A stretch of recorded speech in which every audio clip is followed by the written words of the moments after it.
we're going to begin by allowing several people provide greetings. We'll start with Dr. Elton, then you'll next hear from Dr. Jackson. Would you stand, Ms. Ford, the Susan G Komen affiliate? She's here today. Good morning. Good morning. I'm sorry for the delay. I have really glitched. I think people are lost in the wall to get here. But I'm glad that you guys are here, and we are very happy that we are having this connection with the National Komen African American Health Equity Initiative. And the senior director for that program, Dr. Sherry Thompson, is here. And Dr. Sherry Prentice is the ambassador for the initiative. She's here also. And we have Dr. Carrie Correa, who is also representative for Susan Komen affiliate in New Jersey. And she's also here on the capacity of Director of Clinical Trials for their pharmaceutical company. So she's going to elaborate on how to get our women in the community to get enrolled in these clinical trials. The share for breast cancer among Black women is, we're getting the lion's share of breast cancer. Up to 2012, the story goes that incidence of breast cancer is highest among white women. In 2012, the data that came out showed that the incidence of breast cancer is higher also for Black women, especially for 7 states in the South. And these would include Alabama, Kentucky, Louisiana, Mississippi, Missouri, Oklahoma, and of course Tennessee. So one of the alarming cases in Tennessee, not only the incidence, but the mortality. Mortality rate among Black women is very alarming and it's high, very high. For example, if you take the data for Tennessee, the mortality rate among Black women is about 33.9 per 10,000 compared to 21.2. So that's a huge difference, and it's not acceptable. So part of what the Center for Women's Health Research and other entities at Meharry are trying to do is to bridge that gap in reducing breast cancer mortality among Black women. And reaching out to the Komen African American Health Equity Initiative is one of the steps that we want to take so we can get Memphis, which is one of the worst pictures of breast cancer mortality in Tennessee, is already one of the 10 cities that is targeted by the equity initiative. So we want to make the case that Tennessee, Nashville, as a center for 3 states, 3 counties that has high mortality, also deserves some of the attention, and we want to use the center as a forum to reach out to these counties and try to fix that. So the health equity, and you're going to hear more about it from Ms. Sherry Thompson and Dr. Prentice. Their mission is to reduce the mortality by 25% within the first 5 years and 25% for the. So they want to reduce the mortality by 50% in 10 years. We want to jump on that wagon, and we want to see that reduction in the mortality also here in our neighborhood counties. I want to send a message that we want everybody's help, all the affiliates, all the partners from the community, from the organizations. We want to work together because this is not one person's work, whether the locality, and we have we're appreciative for the funding that we got from Komen affiliate for Central Tennessee. So that partnership, together with the community, together with the individuals in the community, is what can make us to move the needle and move the mortality and how to identify where are these gaps, where is the problem, what can we do to reduce that mortality among women of color or among us. So I welcome you, and I promise you it's a very stimulating discussion, and we want your contribution to the discussion, and this is a message for all of us. So welcome and enjoy the program. Good morning. Good morning. I'm Dr. Gwinnett Ladson, the chair of the Department of Obstetrics and Gynecology at Meharry. I bring you a welcome from Dr. James E.K. Hildreth, the president and CEO of Meharry Medical College, Dr. Veronica Mallet, the dean and chief executive vice president of clinical affiliations and affairs at Meharry Medical College, to this wonderful program. It appears to be and is going to be a very educational program, very stimulating, and as Dr. Elton has said, there's a lot of information that needs to be said and is said. All of us know someone, possibly in our family or not in our family, who's been afflicted by breast cancer. And I look forward to the information that's going to be presented, and I hope you enjoy it. Thank you. Next up, we have a pretty compelling story, which will be provided by a fellow Meharian, Dr. Allison Fleming. My name is Allison Fleming, and I am a 10-year breast cancer survivor. I was asked to come today to share my breast cancer story with you. Let me start off by saying that cancer is a word. It is not a sentence. It's just one word in your sentence. Cancer is a very individual experience. Each and every survivor, and we are all survivors from the day of diagnosis, will have a unique walk down the cancer path. However, we will all meet challenges and successes and failures that have been met and dealt with before us and will be met and dealt with after us. My journey actually began in 2002 when my dear sister Jackie was diagnosed with breast cancer. Jackie went through an experience unlike no other. Discovering a lump, not knowing the origin, initially not really knowing if it was exactly breast cancer or not, diagnosed with breast cancer, having a mastectomy, going through chemo and radiation. Wow, I thought to myself as my sister went through all of this. I was totally clueless about this disease. But after going with her to her chemo treatments and seeing her not feeling good, I knew there was no way I was going to get this disease. No way, I would say to myself all the time. My sister, being the educator that she was, would say to me, make sure you get your annual mammogram so you can stay ahead of the game. Early detection leads to a more favorable prognosis. I listened to her words, and as I did every year, this particular year, May of 2008, I did my normal thing, and I went to go get my annual mammogram. I had taken the day off because my plan was to go get my mammogram, and then I was going to spend the rest of the day with my nephew at his school for field day. Little did I know that that day, May 21st, 2008, would change my life forever. I went to get my mammogram around 8:30 in the morning.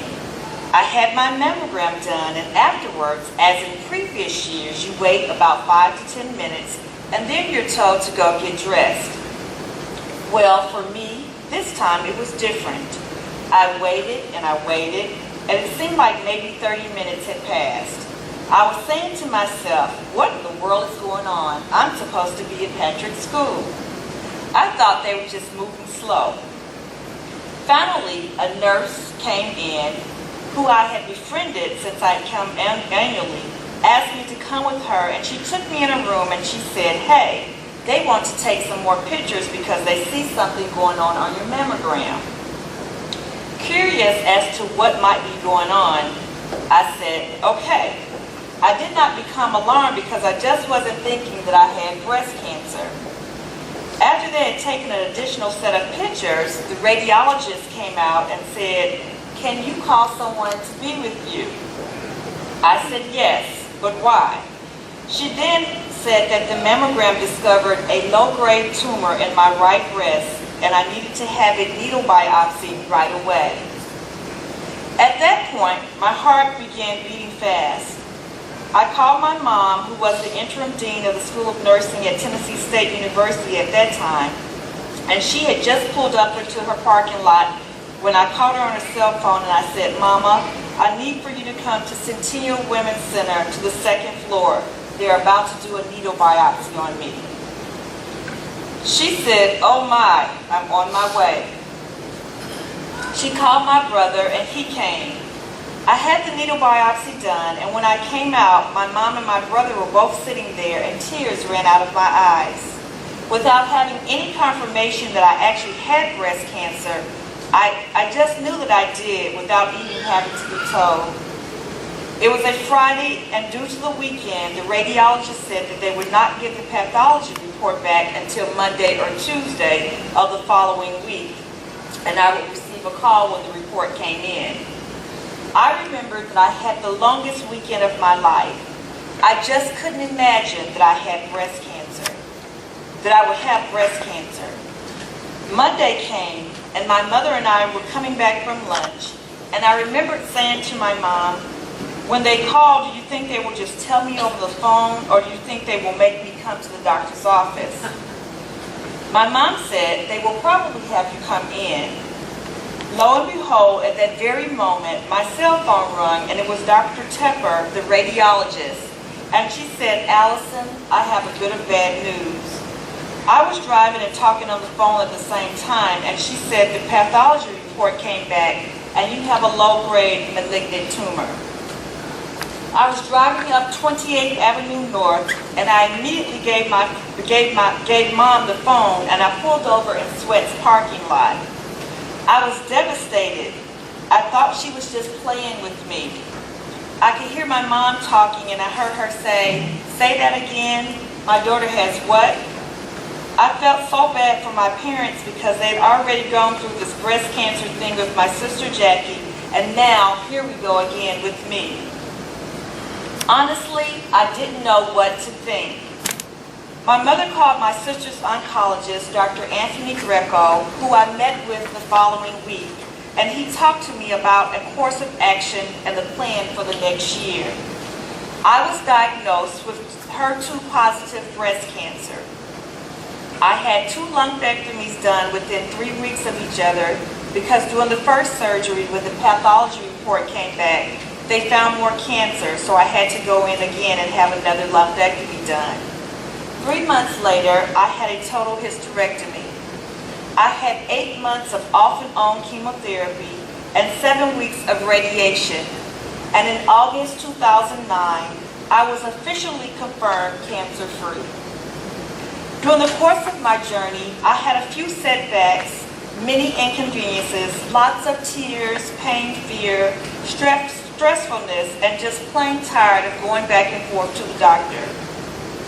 As much as I fought it, cancer sometimes would suck me into a very dark place like nothing I'd ever experienced before. It's like those nightmares where you're running and running and we can't seem to get away from the monster.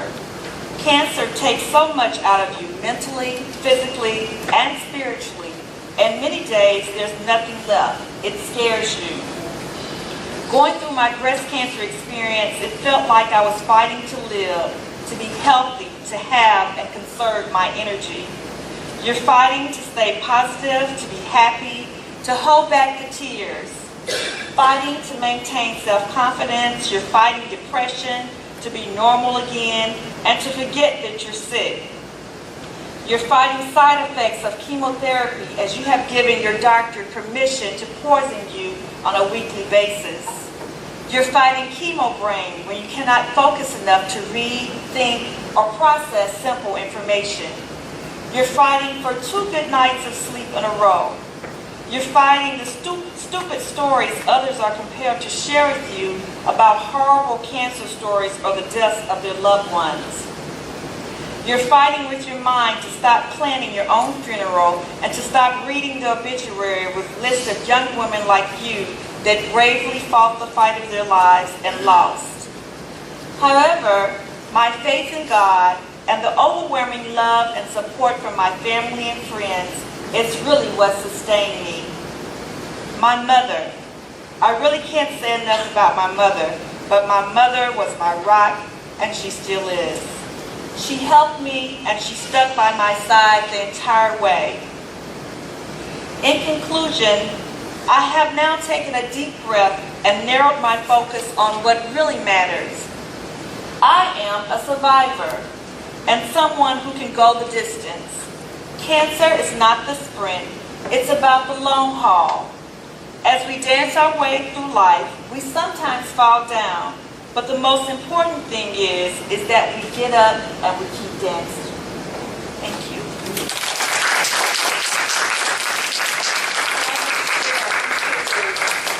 Of my journey.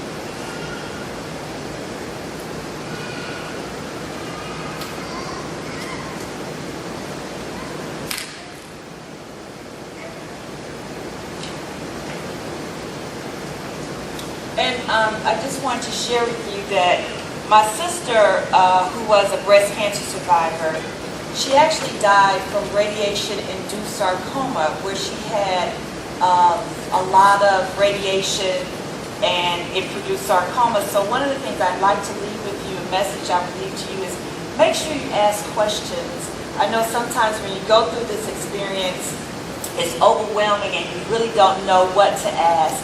But sometimes some of the treatment that's given to help cure us can also kill us as well. So this is in memory of my sister Jackie Fleming Hampton, who also was an educator and was on the staff at Meharry Medical College as well. Thank you, and everyone have a wonderful day.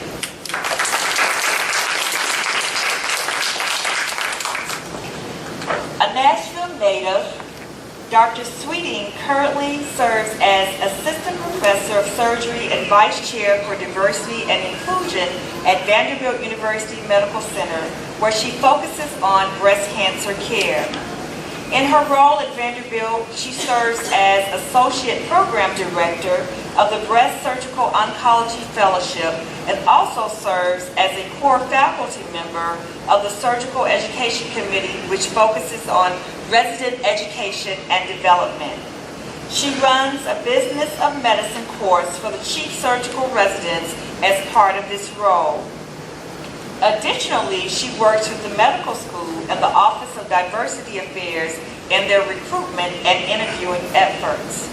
Dr. Sweeting's research focuses on health disparities and economic implications of healthcare delivery. Dr. Sweeting received her undergraduate degree from Vanderbilt University. She then worked for 2 years as an economist at Lehman Brothers Bank in New York City. She went on to study medicine at New York University School of Medicine, followed by surgical residency at the University of North Carolina Medical Center, where she had the honor to serve as chief resident in her final year. She most recently completed a fellowship in breast surgical oncology at Vanderbilt University, where she now remains as faculty. Without any further ado, I present to you our speaker, Dr. Rochelle Sweeting.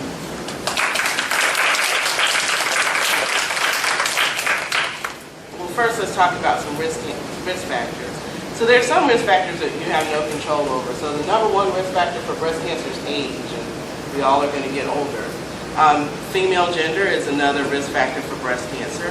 And then there are the common ones like family history or just a history of an actual genetic mutation that puts you at risk for breast cancer.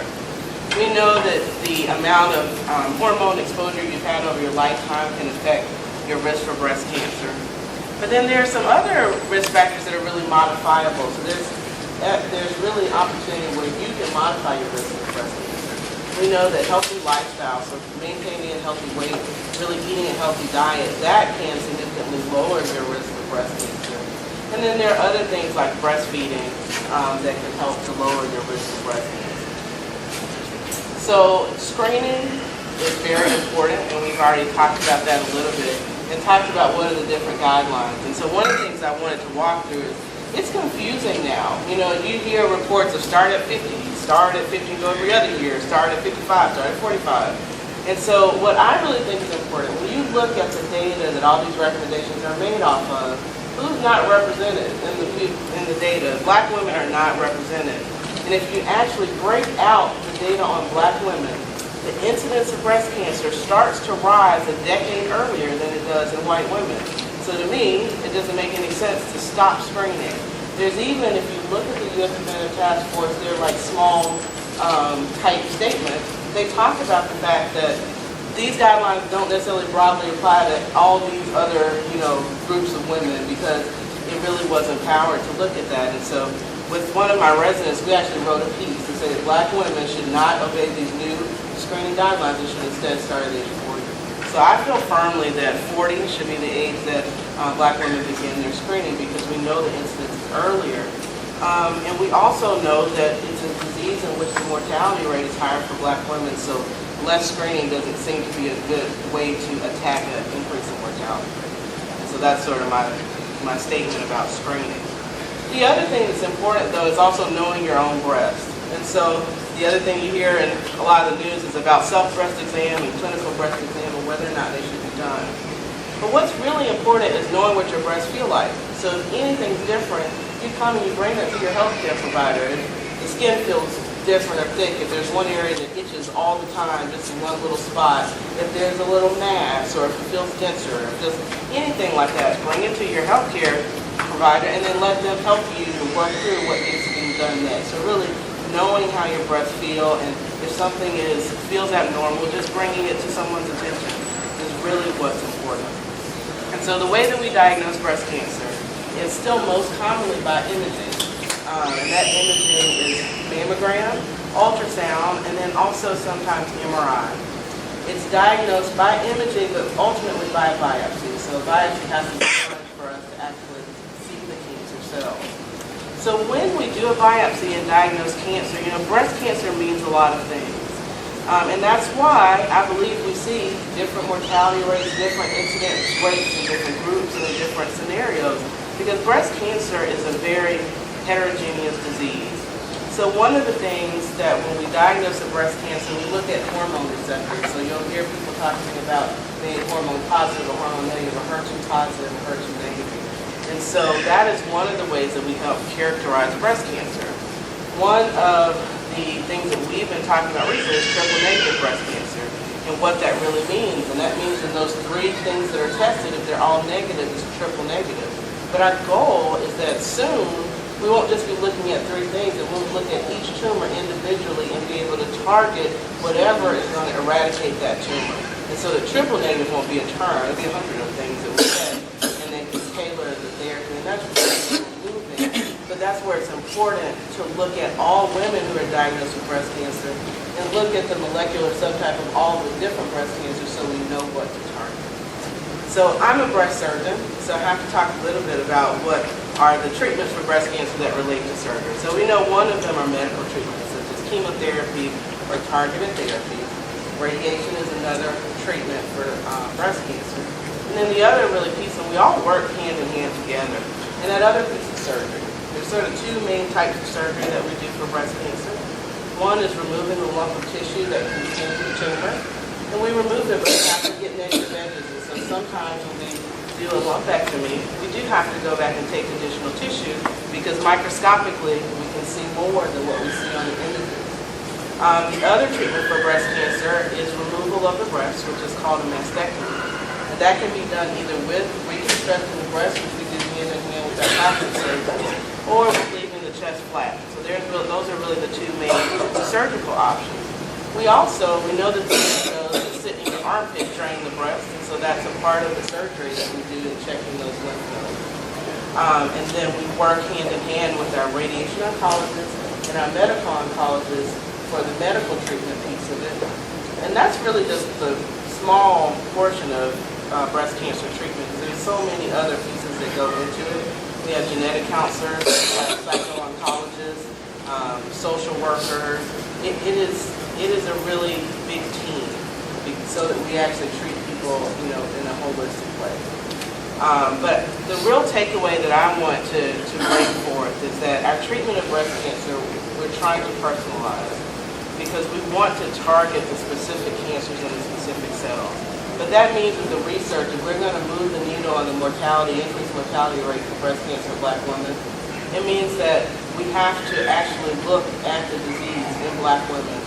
That when people are doing studies and clinical trials and research, that Black women are at the table and advocating that we really move the state of breast cancer so that we can affect and change this mortality rate that has persisted for many years and continues to rise. And so now I'll open it up for some questions.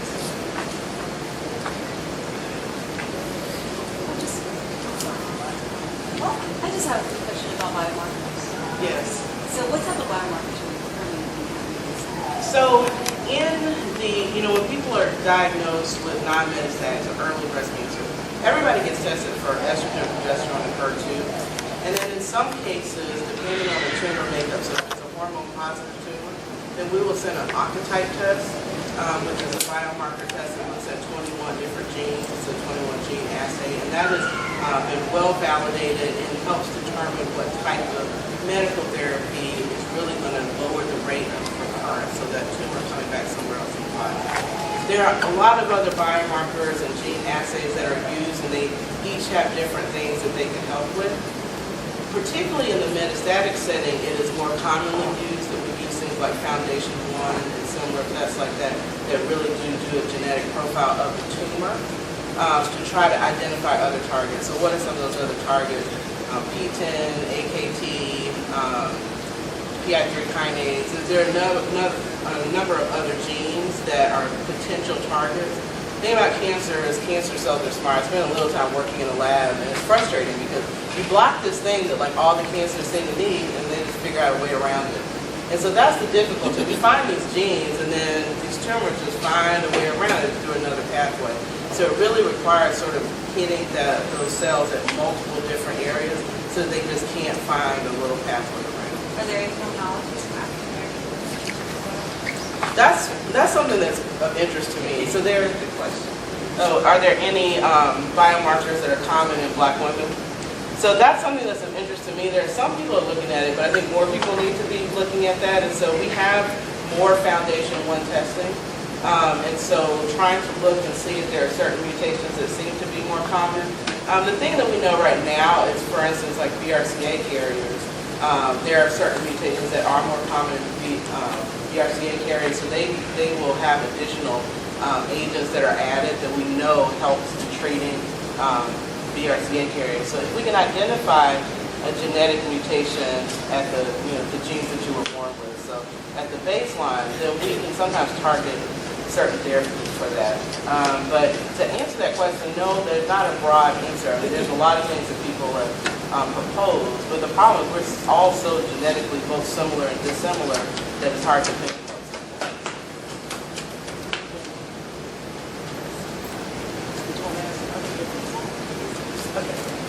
Excellent talk. My question is for women who don't have insurance, Yes. who cannot, or who are going to seek their care from, say,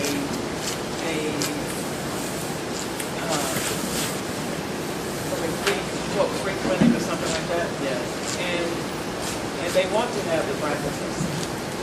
So, does your organization, community college, what do they do for women who want to have some of these testing and they can afford it? So the one, Or if their insurance, they have insurance and they don't cover it.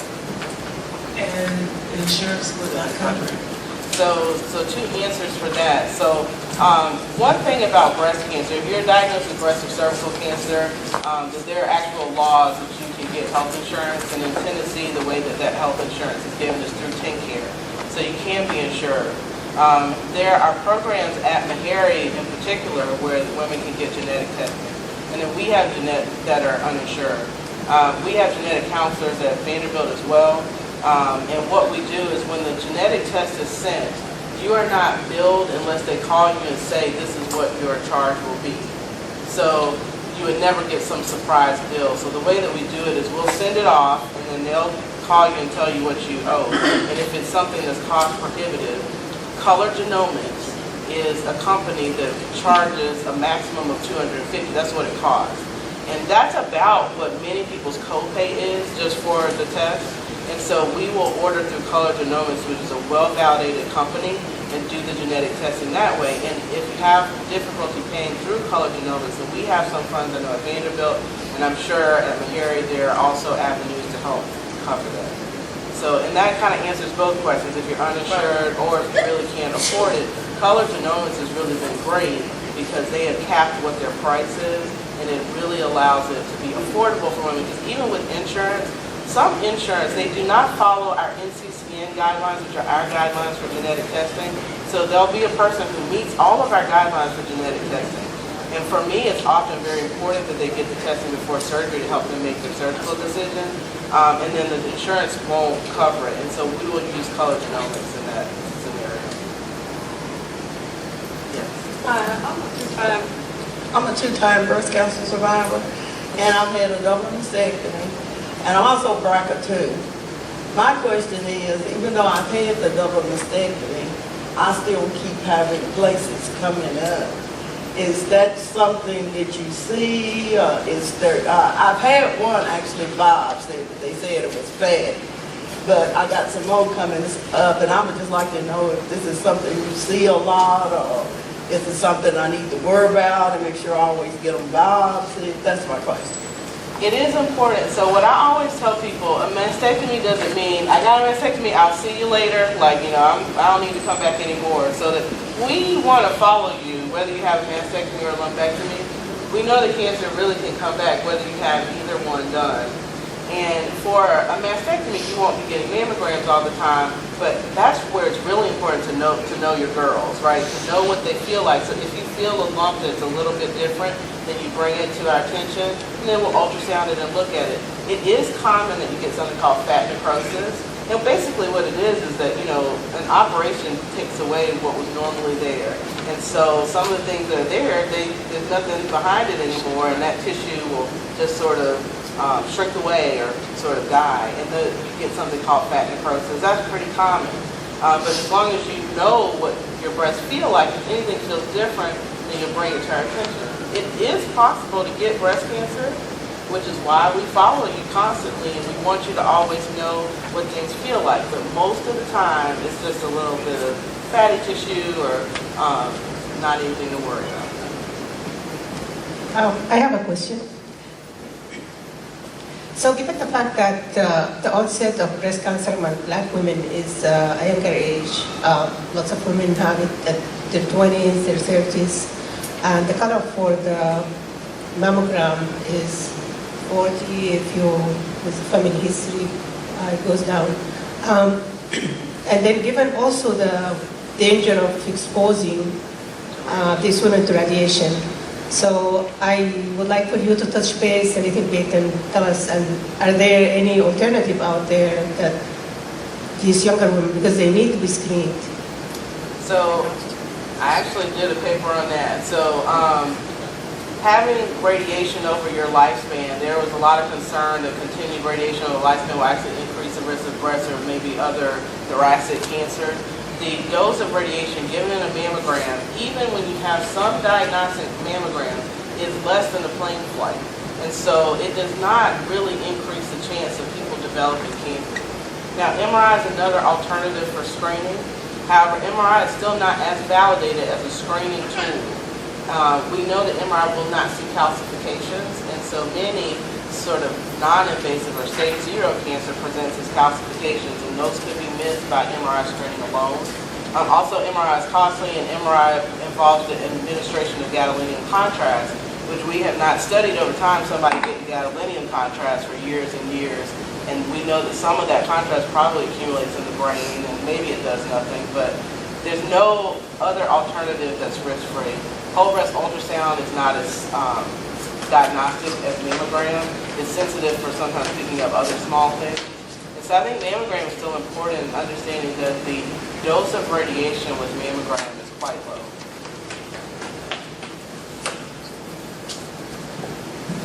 I just have a question. Yes. Speaking of mammograms and the tomosynthesis or 3D mammograms, can you speak on that a little bit? So 3D mammograms. So 3D mammograms is like a mammogram that's taking lots of little slices. And so one of the things that we have trouble with sometimes with mammograms is in dense breasts, seeing if there's actually a mass there or if it's just that the densities are overlapping with each other. And so it helps to take that away. There are a lot of radiologists that think that tomosynthesis may completely replace digital mammogram because it really helps them see through the density. Still not a perfect test, but it is very useful. We have one over here. So could you share some of what you think might be some of the more promising therapies or next steps in this field? So some of the more promising therapies. So as a surgeon, I have some knowledge of obviously the medical therapies. And so I think that some of the immunotherapies I hope will be promising. You see higher incidence of cancer in people with sort of immune-mediated diseases and other chronic diseases. So I think there's something there. That's kind of my personal opinion.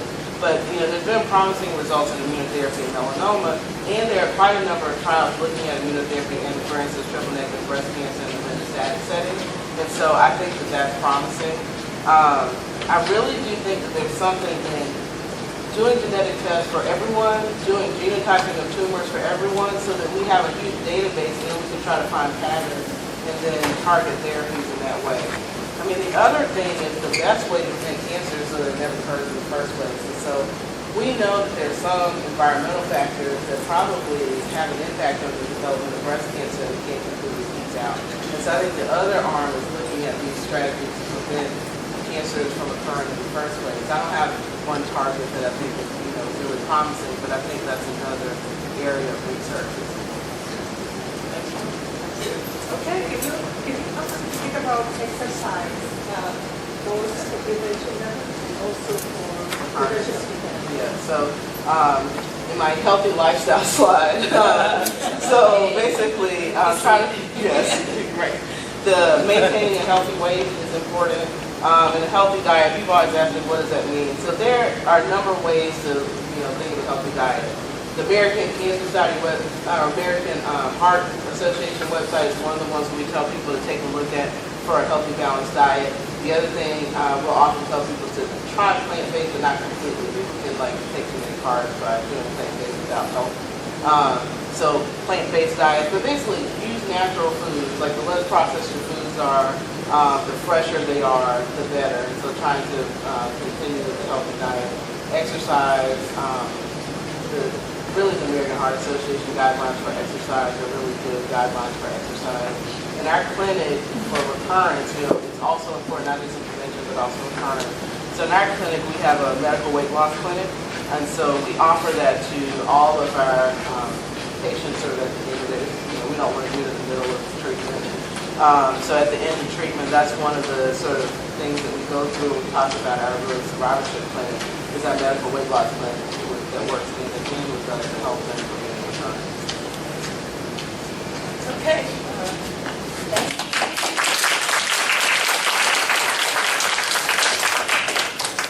Thanks again, Dr. Next up, we have Dr. Karen Correa. Is that correct? That's correct. Dr. Correa has 26 years of clinical research experience. In her day job, she is currently Senior Director, Clinical Operations at Adair Pharmaceuticals. She is a board member of CampCare, a federally qualified healthcare center.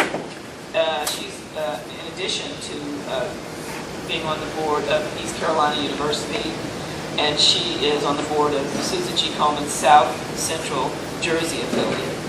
She's a published author that has provided strategy and innovation to pharmaceutical companies and clinical sites on diversity, inclusion, in clinical trials in an effort to address health disparities and health equity. Dr. Correa holds a BS in biology from East Carolina University, an MSA from Central Michigan University, and a PhD in international health research from Trident University. She has also utilized her educational experience and knowledge to inspire young inner city women and girls via motivational speaking events and workshops in the pursuit of STEM careers and education to increase the diversity of those making a difference in addressing these health challenges. I learned last night she's also into pageantry. She's a beauty queen. So please give your full attention to Dr. Correa.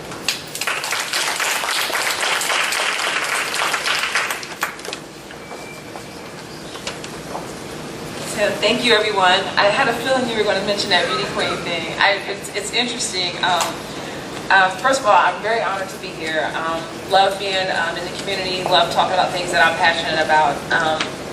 When you talk about beauty queens, and someone says, why would you do that at 48? It actually keeps me in shape. So you got to have a lot of bravery to get up on a stage in a bathing suit and things. And so it pushes me to be healthy. And you know, you were talking about what does that mean to have a healthy diet and a healthy lifestyle. You know, after you have kids and have grandkids, and I have 4 grandchildren, by the way, it's interesting to say that, how can I do that? And I tell everybody, I shop in the perimeter of the grocery store. I do not go down the aisles look for seasonings. That's how I do it. And I literally focus on meal prepping. I make all my food on Sunday, and that's how I eat throughout the week. My husband doesn't like it, who is actually Spanish, so as you can imagine, that is not the way he likes to eat, but he knows that I'm really focused on my diet. Unfortunately, I lost my mother early, not to breast cancer, but to cirrhosis of the liver, and I'm now battling with my sister who's dying of COPD from smoking. So I learned real quick about what do you need to do about your lifestyle. So I'm here focusing on diversity in clinical trials. And you think about how could you get into something of that nature? Because everyone's always talking about Tuskegee and things of that nature. Why would you push clinical trials? And I'm going to tell you why I push clinical trials. So I got into this career, and I had the opportunity to work in several pharmaceutical companies. I worked at Sanofi Aventis, I worked at Pfizer, and some of the things that I learned along the way was very interesting to me. I had the opportunity to work on a blood pressure drug that we learned caused angioedema in African Americans, and we had to pull it. Had we not focused the research and noticed, so we saw 1 or 2 people was getting angioedema and had a death. And no one noticed it, and then someone said, wait a minute, we just realized that all of those people were African American. So then it was my job to go and help us, do our recruitment and focus on the African American community, because we wanted to make sure we were correct. And yes, we were correct. And it caused angioedema, and we automatically stopped that trial. Now, imagine if I had not gotten anybody to do that trial, and that drug got approved, what would have done? So what I try to get people to understand about diversity in clinical trials is, how many people are natural? Anybody, any natural hair people out here? How many hair products did you go through to find out what works for your hair? A lot. Actually, you don't even have to be natural to do that. It's not like watching something on Facebook and somebody doing some product on their hair, and the first thing you say is, oh, that is not going to work on my hair product. I don't want to see it on someone whose hair texture looks like my hair texture. That is the first thing that we ask. Do their hair texture look like ours? So if you're that into worrying about something, a product working on your hair, and not have that same concept of a product going in your body, there's something wrong. It's the same concept, because the differences in your hair texture is genetic. It's environmental. It's like if you live in the East Coast or the West Coast, if you live in humidity or not, if that product is going to work. It's the same concept with food that you take. It's your weight, it's your gender, it's your age. All of those things impact that drug when it goes into your body. Unfortunately, the FDA does not require a certain percentage in clinical trials. However, Congress did go to them in the past 8 years and said, you know what? We want to see, do we have enough minorities in clinical trials? So the FDA was charged with an action plan to come up with that. And so they came up with a 27 action plan, and the Food, Drug, and Administration is what the FDA stands for. They're the people that approve the drugs that the pharmaceutical and the biotech companies develop. They went and did an action plan, and they collected the data to look at the drugs as they were being approved. What they noticed is that, yes, there is a disparity in the number of African Americans participating in clinical trials. So they now have it that every drug, when it gets approved, will go on a website called the FDA Drug Trial Snapshot. And for all my doctors in the audience know of this website? So if you looked at that website, it'll tell you the breakdown of that drug, and anybody can go on, it's on the internet. Any drug that someone prescribes you and it's been approved in the past 6 years, go on that website and look how many African Americans is in there. And not only will they tell you if there were African Americans, they will tell you if there was a difference. And 80% of those drugs, I would say 80 to 90% of those drugs, you know what the comment says? There wasn't enough representation to show if it's a difference or if it's effective in the African American community.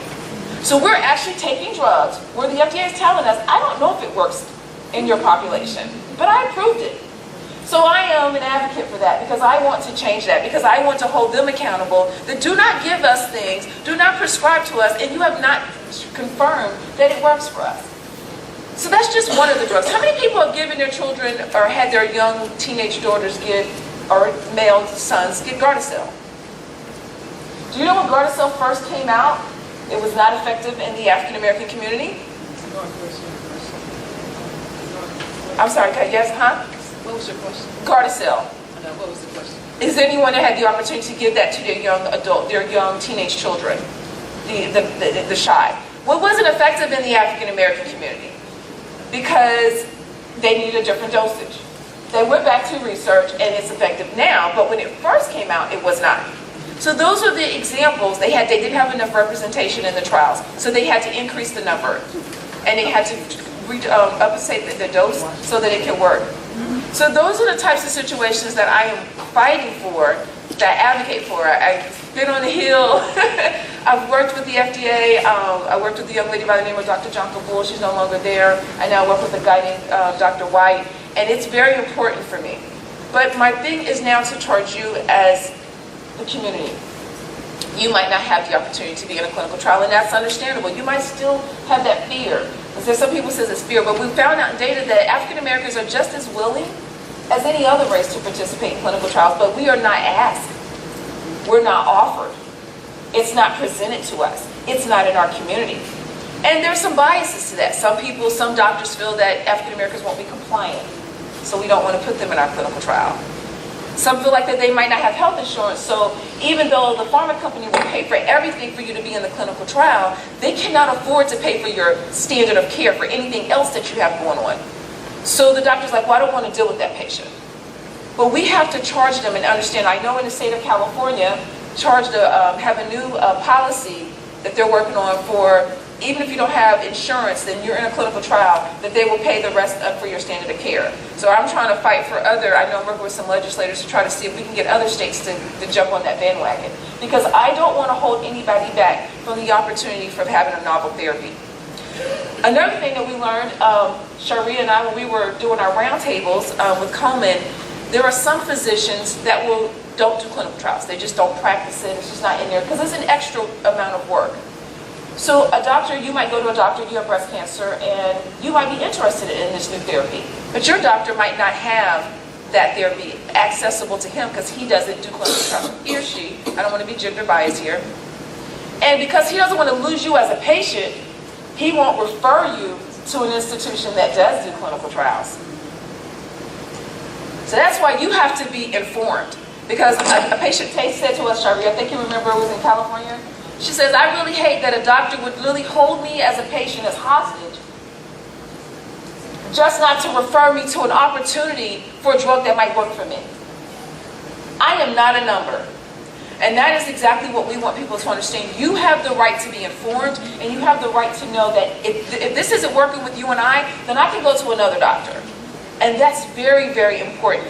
Do not let anyone tell you that you have to stop here, because it doesn't stop there. Please be informed, please be knowledgeable, because that's the challenges that we've seen. So it's very concerning for us to have patients say, I didn't have access to that drug. Yes? I just want it for the record. My sister is in it's not a trial, it's stage 2. Tennessee Oncology is involved, is partners with Sarah Cannon. My sister has small cell carcinoma of the lung. She's on 2 years. She is in a stage 2. It's not a trial. Right. She's getting all the real stuff. Tennessee Oncology partners with Sarah Cannon Cancer Center, just so that you all know that for here. And I don't know if you're doing the immunotherapy with the breast cancers. Natalie Dixon is my doctor, and I just haven't seen her since my sister got in this. But I think they're getting better about getting people into these trials. And like I said, this is stage 2. This is not even a trial. The immunotherapy has just leaps and bounds in the last 2 years. When she was diagnosed, Dr. Shepard told her, we didn't have this 2 years ago.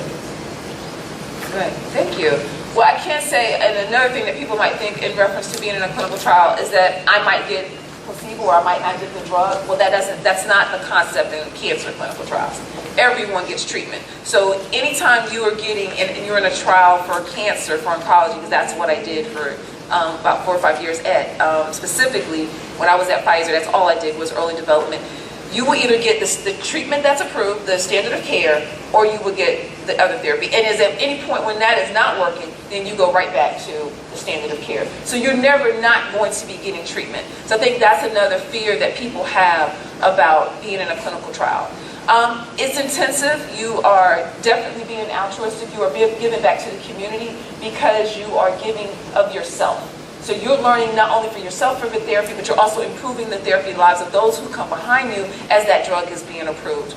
But what I just wanted to make very transparent to everyone here is that it is important for us to be involved. It is for us to be at the table. And not only at the table as participating in clinical trials, I tell people all the time, if you are in a career concept, when you see people and you're looking to your daughters and your young sons or anyone and you're looking at them in the science world, please let them know that we want to be at the table as researchers and clinical research as well, because that is where the difference is really going to change. We have to make sure that we are partnering and collaborating with different organizations so that we can make a difference. If your physician is not knowledgeable about clinical trials, not interested, do not consider that to be a negative of your physician. That just means they're normal. I know at one time learning about clinical trials was not even part of medical school education and wasn't part in all education. And I know some schools are doing a lot better about that now. And it's not pushed. A lot of people just want to go into practice. So it's just not for them. But what I did say, if that stops there, then continue to look. There's several websites. The one is clinicaltrials.gov. That one is one that you can go to, and they always have a number. I oversee clinical trials. My name is on there for some of the trials that I'm in, so you can just pull that person. People email me all the time, I'm interested in your trial, how do I find out? And then I will direct them specifically to a doctor that's in their area as best as I can. I'm just glad that it's taken a difference, that we're trying to improve it, because when I was working at Pfizer, and this is what I was pulling up, I wasn't actually on my phone while I was talking, I just want to bring up actual data. So I worked on a drug, Ibrance, and unfortunately, and I worked at Pfizer, and Pfizer knows this, and I was the lead of their diversity in clinical trials, but one of the things that charged them is though this drug did get approved, there was about 160 patients in this trial, and 2 of them were black. And it says right on the FDA's website, 2 blacks. It says specifically, because the number of non-white subjects was limited, it was not possible to determine whether there were any clinically meaningful differences for this drug, but it did get approved. Ibrance is an approved drug. It is given to patients right now. Question. Yes. So, but that's town, don't they have any post-marketing commitments? So no, they do not. They do not always get PMCs, unfortunately.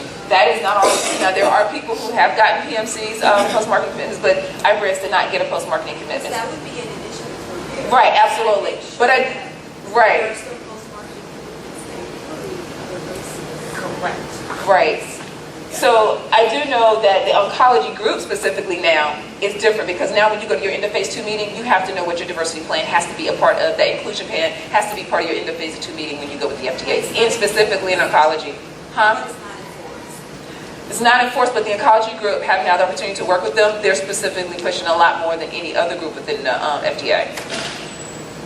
So, but that's the point. We want to make a difference because we want to hold them accountable. And the only person that really, like I tell everybody, the person that holds the FDA accountable is Congress. And that's when you write the letters, because that's who holds the FDA accountable. Who hold the Congress accountable. So we have to vote. Exactly. There you go. Absolutely. So you got to vote. Absolutely. Having been on the Hill, you got to vote, because you got to have people that when you go and knocking on their doors and you're meeting with them, they actually care about what you're talking about. Having to sit with door to door with them for days, going from one senator to one congressman, they got to want to know what you're talking about or believe in what you're talking about. So, very good point. Yes. Dr. Correa, thank you for the wonderful presentation that you did. It's very inspirational.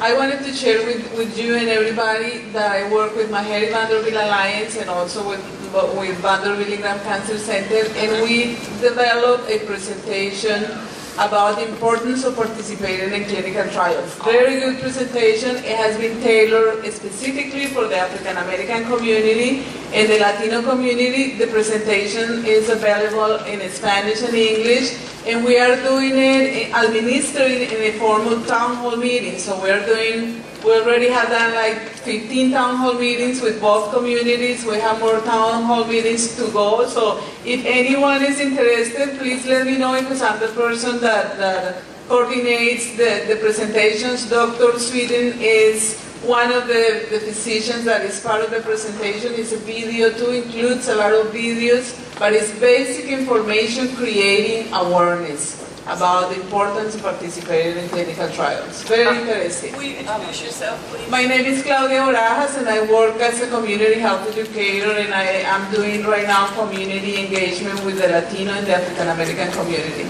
Awesome. Great. Thank you so much.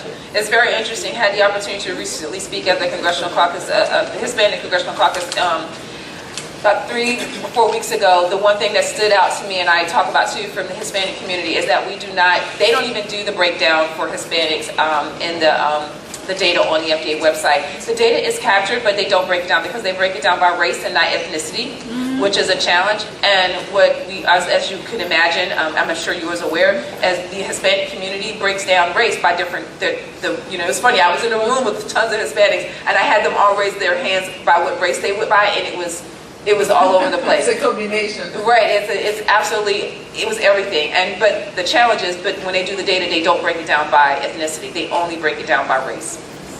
Thank you. So.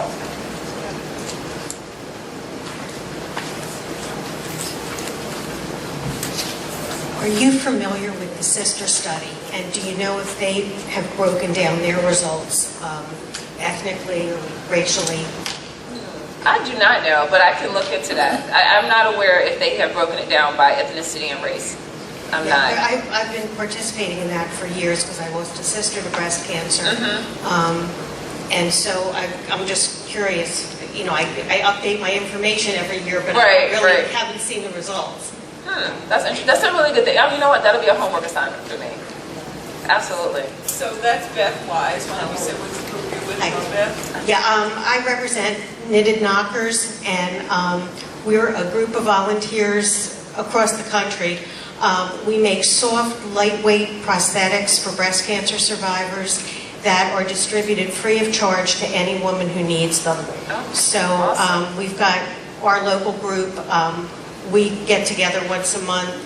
I collect them, I stuff them, I mail them out all over the state, and we have them in all different sizes and colors, and any woman who needs them can get them at no charge.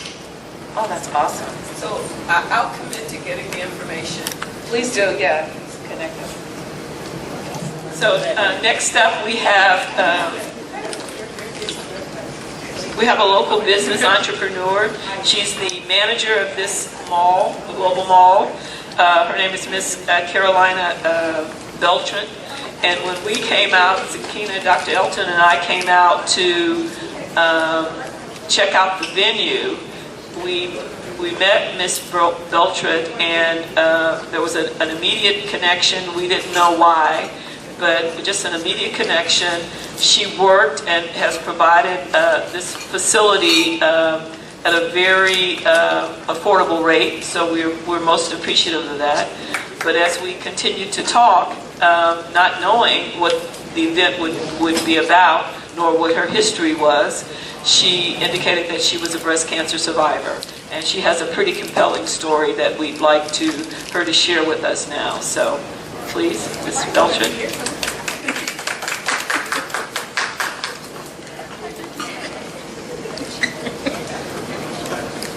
Well, hello everybody. Thank you for the opportunity. And I'm very blessed to be here today because not many of my friends have the blessing or to make it. But like she made the remark about the Hispanic community, and it's very sad how we are not involved in events like this to inform, to teach, to learn, to educate ourselves about cancer, because cancer does not respect ethnicity or race or age. When I find out I had cancer, I was 20 weeks of pregnancy with my daughter, my second child, and I didn't know. I heard stories, but I never got deeper into, knowledge, educating myself about it. So the struggle was even worse. And by listening to all the speakers here, it's so delightful. It reached my. I wish I would know that when I went through the cancer process, and the practitioners or the people that was my doctors were not that kind at that time. They said you have cancer and you can die in 2 months or 6 months, and I think they prepare you for that, but we think they're cruel when they say that.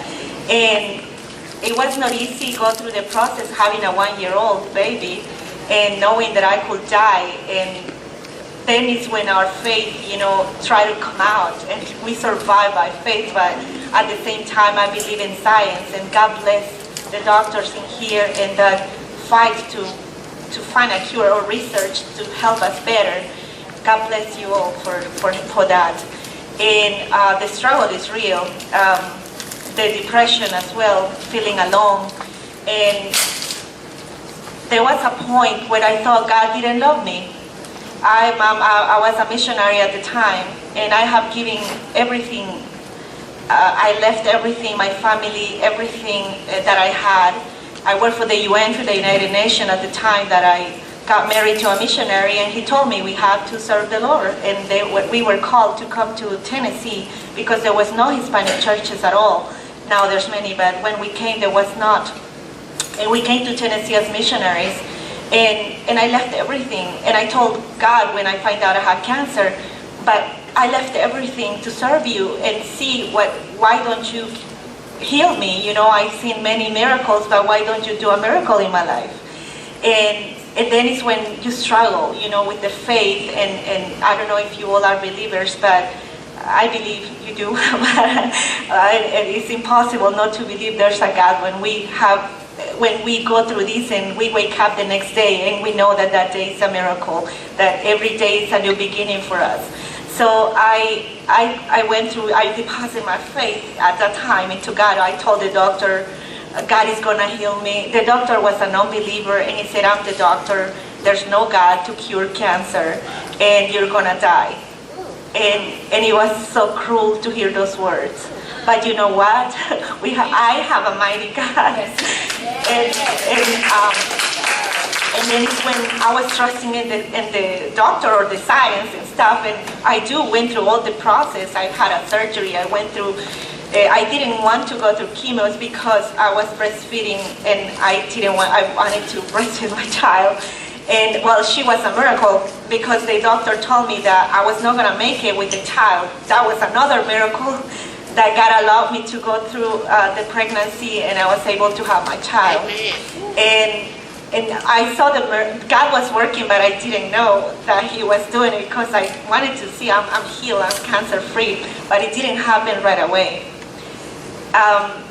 It happened when I stopped complaining and I started telling God, here I am, I don't know what's the purpose, what's the plan you have for me, but here I am, do what you have to do in my life.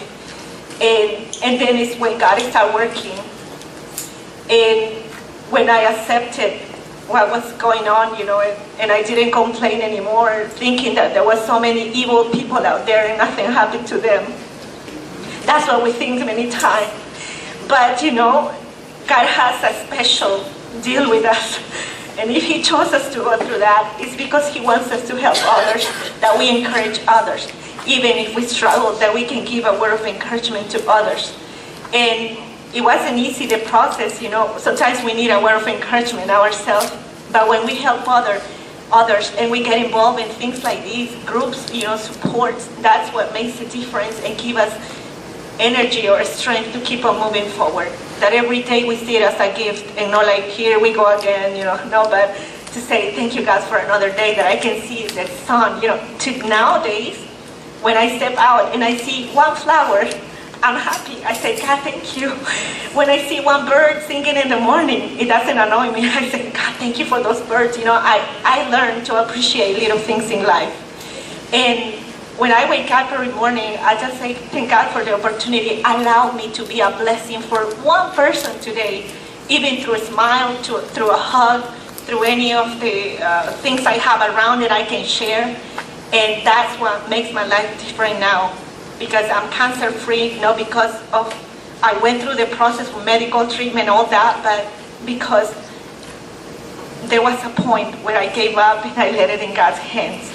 Whatever happened, we have to be thankful for every day because every day counts. And I've been thinking, and my favorite quote is, let your faith has to be stronger than your fear. Because fear is what kills us, not cancer. So I encourage you all to keep on believing and have faith that we have a destiny and we don't know when it's going to end. It's not in doctor's hands. It's not in the best treatment. It's at the end. It's in God's hands, our last day of in this life. God bless you all and please be strong.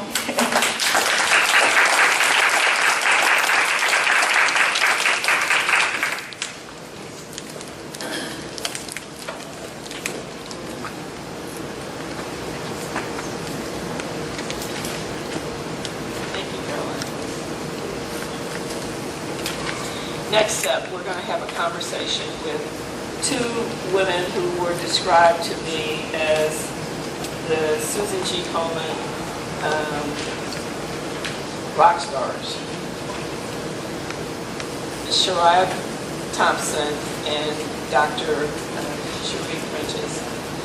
Ms. Thompson's course with Susan G Komen began when her sister got a scare at 13 years old. Thank God the mass was benign, but ever since then, Ms. Thomas has been working with a passion for health equity to ensure that where a woman lives doesn't determine if she lives. Her career in education, health, advocacy, and outreach has allowed her to work in a variety of frontline roles in major cities.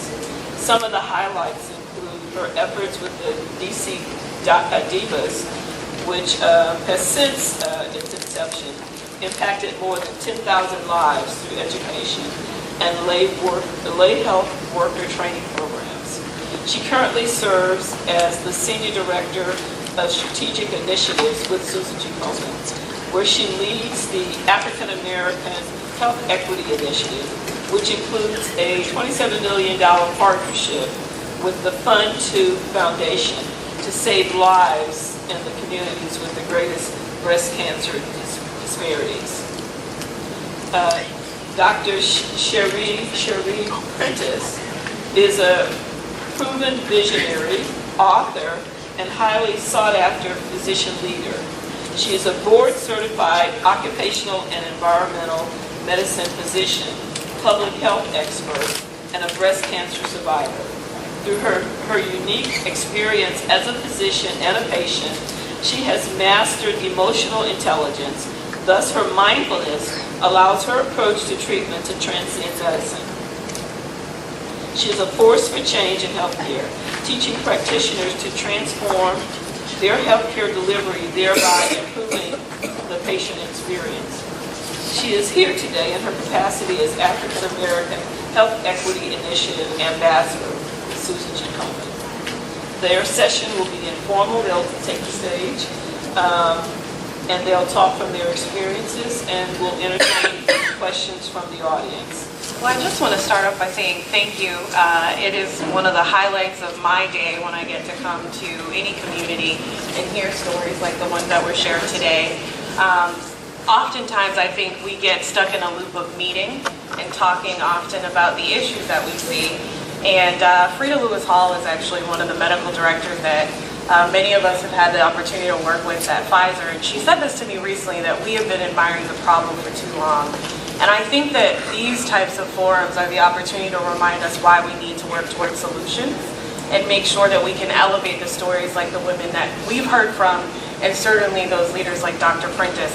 So I'm humbled for the opportunity to work with each and every one of you. Yes, in my efforts, I fly around the country to 10 cities, and I'm excited because I've spent a lot of time in Tennessee, but I have not had the chance to come to Nashville. And so we're really excited because I think that while I sat there, I thought about how you have some learnings here. How does that actually impact other communities? How can you bring states together to solve problems at a state level? And when you think about what you can do with advocacy and how you can come together with your community, I think there might be some exciting next steps. So thank you, because I've actually learned some things today as well. Before I share this video, I wanted to just make sure that before you leave, we have some information on our new national campaign. It's called Know Your Girls. I had a chance to speak with the Nashville station in the middle of May when we launched the campaign. And I'm going to let the video show, and then we're going to actually have what we call a little bit of girl talk with Dr. Cherie Prentice. And she has been a friend to me and to our organization, Susan G Komen, for a number of years. She came in and led her story to the work that we have done across the country. Long before the African American Health Equity Initiative started, she too was traveling around the country, city to city, doing a national tour with our 3-day. Have any of you ever heard of the Komen 3-day or ever participated in a walk? Oh, more learnings for me. Thank you. Perfect. So we like to say that we walk to actually fuel the work that we do. I think, oftentimes, people think, oh, that's what you do, you walk. And it's like, well, no, that actually funds the work that we do. And my organization actually started as a grantee of Susan G Komen. And I like to say that with our walks in Washington, D.C., where we had a 3-day as well, we were able to fund our dream to help African American women in that community. So we're excited to be here on the road once again, sharing these stories. And I'm going to make sure that you have a chance to learn a little bit more about our Know Your Girls campaign. It is an initiative for African American women to start a conversation across the United States. And our goal is to make sure that we can understand our breast cancer risk and have a conversation with our girls in our community about our breast health and take action with our doctors. So thank you.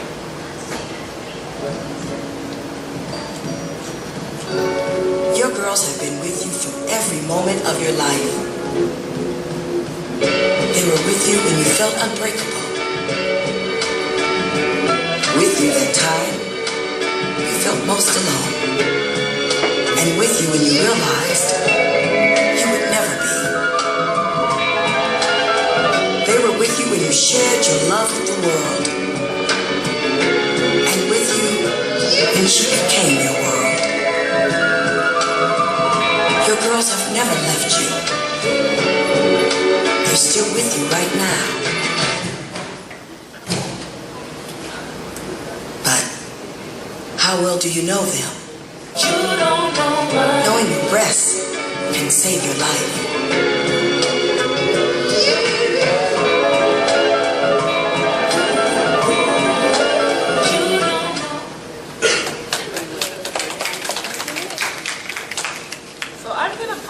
So that we we can have an opportunity to hear from one of our favorite girls in the Komen world, Dr. Cherie Prentice, and learn more about her breast health journey. And then we're going to get into some girl talk with all of you and hopefully have a conversation about some of those key points that we opened with. We have prizes as well to see if you were able to take away any key points that you can bring back to your community. And then maybe join us in the area for sharing on social your story and getting involved in your community. So let's get started with some girl talk. Thank you. I just want...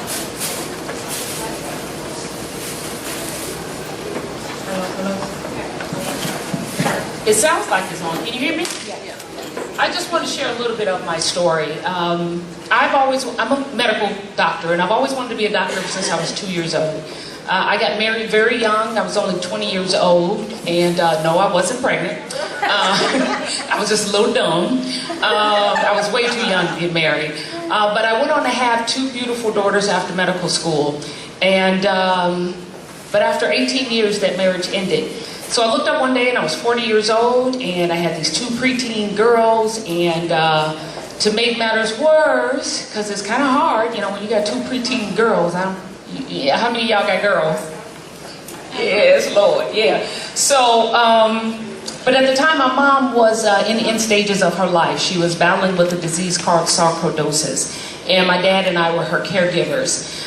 So I was busy with life, taking care of my girls, adjusting to the new life, being, you know, on my own and single, and taking care of my mom, and I was just busy, and I was tired, and I just attributed my tiredness due to, you know, working and everything else. I had my baseline mammogram in February of 2008. It was all clear, so when I was 40, so I did what I was supposed to do.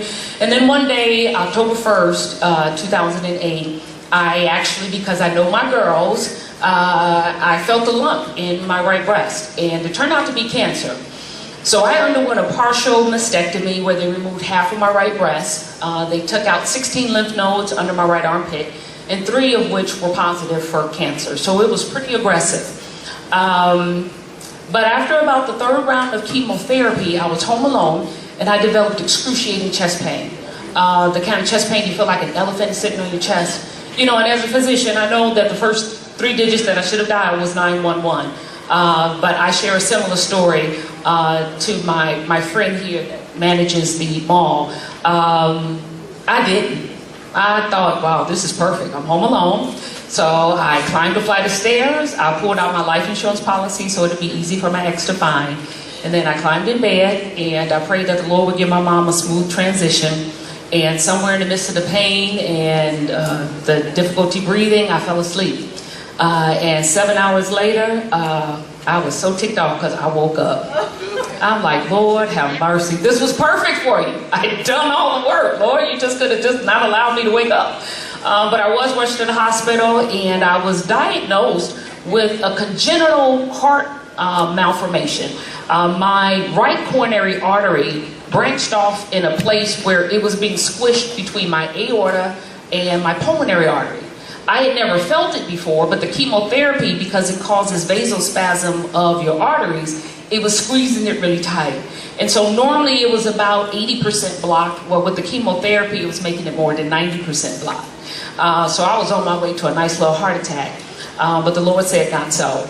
I was rushed into the operating room. Cardiologist tried to put in 22 different size stents because the cardiothoracic surgeons wouldn't touch me. They said there's 3 major vessels. She's a cancer patient. No, we're not doing it. He refused to send me home that way, but none of the 22 stents worked. So we wheeled me back into the room and said, you know, Cherie, I tried. I'm going to be praying for you. He gave me a couple of medications to be on for the rest of my life, and then he sent me home. 4 weeks after I was discharged, my mom died. But I truly believe that if I don't give life my all, this woman will rise up, come and find me, and knock some sense into me. I went on to complete 12 additional rounds of chemotherapy for a total of 15. I did 33 treatments of radiation, and when I was done with radiation, I was just ready to get on with my life. I had only missed 3 days of work, secondary only to the surgery. So most people didn't even know I had been diagnosed because I started wearing wigs before I lost my hair. And I can work some mean magic with some hair. I'm telling you all, I was blonde, I was red hair, I did it all. And they just thought I was just changing my hair. I was going through some midlife crises and stuff. But I realized that if people really didn't know that I had been diagnosed, how in the world are they really going to appreciate the toll of losing my hair, half my right breast, my marriage, and my mom was having on my psyche. So that was okay, and a few people that did know, they really didn't know what to say. You'd be surprised that family members and friends, they want to help, but sometimes some of the stuff that comes out of their mouth is really inappropriate, but they're uncomfortable with empty space, and they're uncomfortable with just a hug, and they're uncomfortable with just a smile, and they feel this need to say something, but it's not always appropriate. But that was okay. I loved them anyway. I was going to share my story on an as-needed basis and keep it moving. Well, the Lord would have it that I had participated in a Susan G Komen 3-day in August of 2010. My very first one that I participated in. I'd always been a donor and would donate, but I loved it. I was a survivor. I was a rock star out on that 3-day walk, walking 60 miles, and everybody's roo-ha, and everybody shared the same vision as me. That's the world without breast cancer. It was life-changing. But shortly thereafter, another life-changing event occurred, and I developed lymphedema. Because all of my 16 lymph nodes had been removed and the radiation was so intense, it completely destroyed all the lymph nodes in my right armpit. So it left me with severe swelling of my right arm, hand, and fingers, and I'm right-handed. So now I was clinically disabled from performing the clinical functions of my job. Remember that job I wanted ever since I was 2 years old. And that was the time when I went into some depression. I thought, Lord, I looked at me serving as a physician, as a ministry, you know, lay hands suddenly upon no man, and I never went into an exam room without prayer. Whether or not you profess your faith, I was professing my faith that God was going to give me the knowledge that I needed to make you better. And now I couldn't do that. And I had 2 children that wanted to go to college. What was I going to do? And I went through 4 months of daily physical therapy trying to get the swelling down. And then I was relegated to just wearing these compression garments 24/7 in order to control my swelling. Well, in January of 2011, Komen put out a call looking for a new national spokesperson. And because I had participated in my first event just 4 months prior, I was included in the call, and after 586 applications, they offered the position to me. So for 6 years, I served as a national spokesperson with Susan G Komen. Offered me the opportunity to minister to tens of thousands of women and men across the country, to be there with individuals who were walking 60 miles, but their mom was at home, in hospice, dying, but refused to let her daughter or son come home because they wanted them to keep that commitment and to walk in their honor. And to be on the corner about to cross the street and this person is about to lose it because they just heard the last words of their mom, to be able to grab them by the hand and to pray with them and to walk with them, I mean, it was just absolutely mind-boggling and helpful to my healing process as well as to help them through theirs. But that opportunity now afforded me the opportunity to now speak professionally across the country and also internationally. And the more that I was out there, I saw that there were women, one, who were living with lymphedema and wasn't treating it. There were women out there who had been diagnosed, and, you know, lo and behold, some of them hadn't even gone for treatment. Some of them were in the process of treatment. Some were now survivors, but now woke up to this new normal that you never really feel normal again. So what am I supposed to do? I've committed 10 to 12 months of my life now to treatment, and now I had my regimen. And now that I come out of treatment, some of these women have come out of treatment divorced because their husbands told them to their face, breast cancer, I didn't sign up for this, and have left them. You know, people like me who were already separated prior, so you go through it alone. And women who diagnosed while they're pregnant. And that's a whole different, so her experience with dealing with the diagnosis through pregnancy versus a woman who now has older children is completely different. But what I did see and consistently see were some important life lessons, and I'm going to share that with you, and then we're going to get into the rest of what Shari and I had planned. And that are these. I'll give you 6. One, I've learned that you have to take a step today, no matter how small it is, to change the patterns of your past. You need to not live in fear and in a state of indecision. And you have to learn how to put setbacks behind you. Because you're not a failure because you try something and it doesn't work out. You fail only when you stop trying.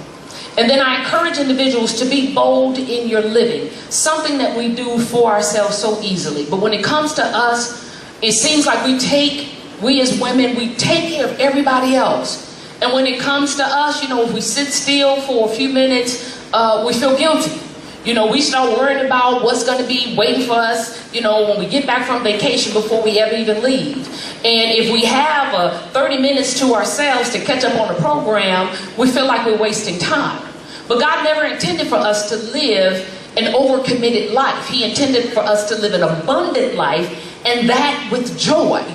And then I've also learned that we need to give of ourselves, not just of our tithes and offering, but we need to give of ourselves in our presence, in our smile, in our touch, and in our hugs. I did this all the time when I walked into a patient's room. Good afternoon, Miss Sharia. How are you doing today? But I had become so overcommitted, I became very robotic with it. I didn't stop and really appreciate the reciprocity of giving and receiving has for healing of our souls and for the giving of ourselves. But then God reminded me of something that happened to me in my first year of medical school. I went to Loyola School of Medicine, and we typically had about 132 students per class. Of the 132 students, 2 were black, 1 male, 1 female, every single class. And so what I did, I took it upon myself to be, I said that the next year I wanted to be a big sister to the person that came after me. Well, there was this young lady named Margaret who had the same idea. She was in her 2nd year, so she became my big sister. And one day, her and I were in the cafeteria together, and Margaret, stunningly beautiful, a dancer, a singer, smart. She had honors in all of her classes, and she had the opportunity to live at home because her parents had lived too far. And so we're walking around trying to figure out what to eat, and she just said, I ain't feeling nothing. And I'm like, girl, me neither.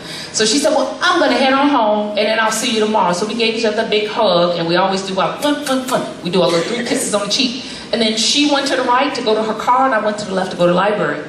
Well, about 5 minutes, even if it was, I don't even think it was a full 5 minutes, another student comes running into the library, rushes, tells me, we got to go. And so we're running to the emergency room, and I'm like, what's up? And so we get to the entrance of the emergency room, and then she stops me, and she says, this was actually, I'm saying another student, but it was actually a black female intern. She stops me, and she says, it's Margaret.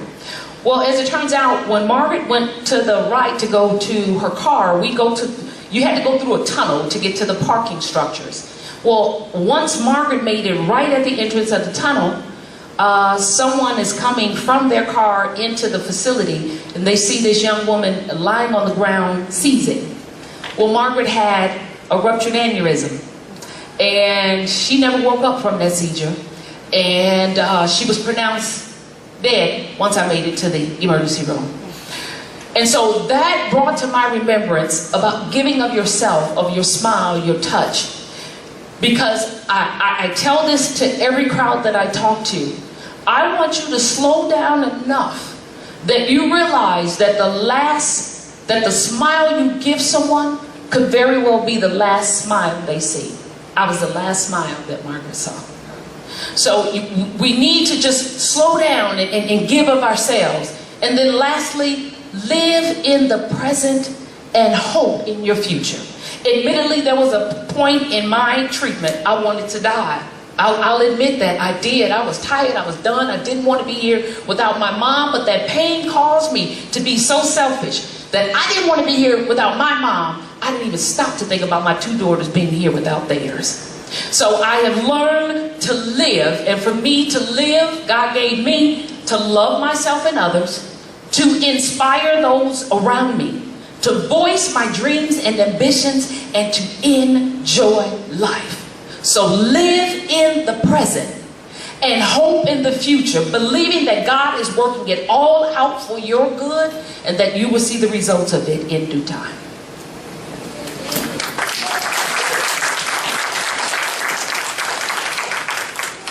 Thank Dr. Prentice. I think you all have certainly seen what an inspiration she has been to our work. But in our world, you talked about being hope and bringing that bright smile. When we talk about the patient experience, I do want to just kind of transition into that because you had a unique perspective. You talked about being a doctor, and I didn't hear you actually share this part, and I'd love for you to share the day when you changed from being a doctor into being a patient and how you made that transition from that dream job that you had. And really, what tips would you give the physicians in the audience, and what tips would you give the patients? Because sometimes we have to be our own best advocates, right? We have to really make sure that we're advocating for our girls. But then as a provider, you also have to understand the patient experience. Correct. Yeah, the day that I found the mass, that October 1st, when I touched it, I knew it was cancer. I wasn't being pessimistic. My faith was sturdy. I just knew. That comes from knowing yourself. But when I went and had my biopsy done, and I went on the table and I had my surgery done, when I woke up and my breast surgeon just knew for sure, oh, it's going to be small. Maybe you need a couple of doses of radiation and that's it. But when she discovered that my sentinel node was positive, plus, 3 other ones, she stood over my bed and was crying. And I just told her, no tears tonight. Just make sure I get a port. I was getting ready for chemo. But then when I went back to her office and I met with my medical oncologist for the first time, I told my medical oncologist and my radiation oncologist, I'm not Dr. Cherie. I'm simply Cherie. I'm a patient.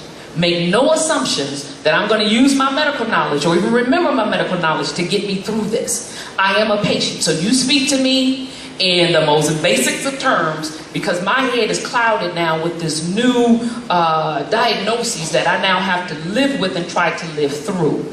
And so as a patient, I asked all kinds of questions.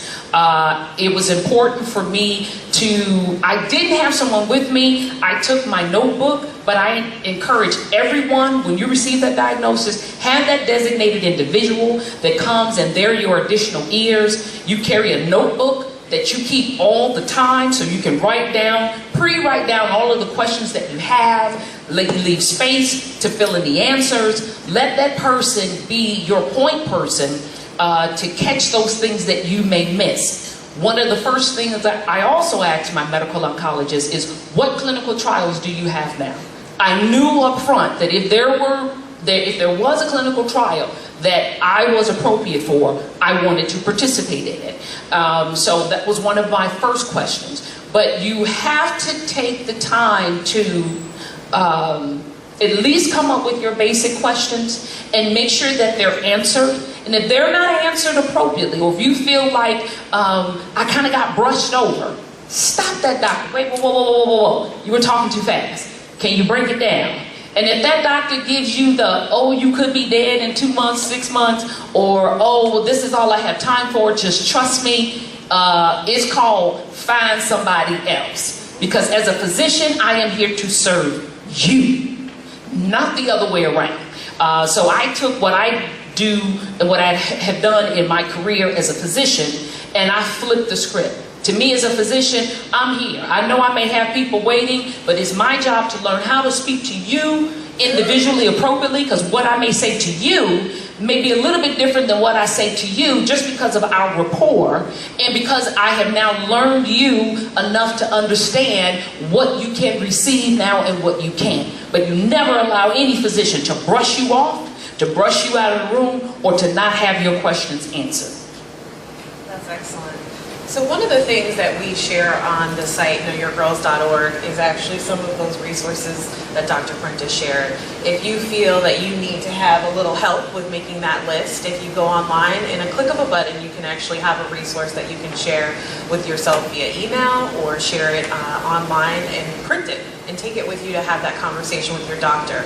I think oftentimes it feels daunting, right, to be the patient when you may not be able to have a friend or a navigator go in with you. So one of the things we wanted to talk about is what are those things that patients should be looking at? I know we had a lot of conversations about, screening guidelines, and there's so much confusion, right? This all started in 2015 again, and we still don't have one consensus. And so when you think about helping patients and they say, well, what's right for me? We know that's going to vary. And so again, we want to make sure that people understand that knowing your girls is about understanding those changes in your breast. But there's also screenings that we can avail ourselves of and take advantage of each year. And it may depend on your family health history, the changes that you've shared with your doctor, and in some settings, other health issues. So we're going to talk a little bit more about the types of screenings and the benefit. Did you want to share a little bit about some of the benefits of some of those steps that a patient can take to have that conversation with their doctor? Absolutely. One of the primary benefits is that when cancer is caught early, we have managed to since 1983, 1982, when Komen was started, the 5-year survival rate was only like 74%. And now it's 99% when it is caught early. And so the importance, like was pointed out earlier, the minimal amount of radiation that you receive in having your annual mammograms done is a very, very, very minuscule cost to you over the benefit of being able to save your life and allow you to live 20, 30, 40 years. I am now 10 years out. I could not imagine living 10 years out, but I'm here today, continuing to spread the word. And that was because I had my baseline in February. It was negative, okay? But I did what I was supposed to do.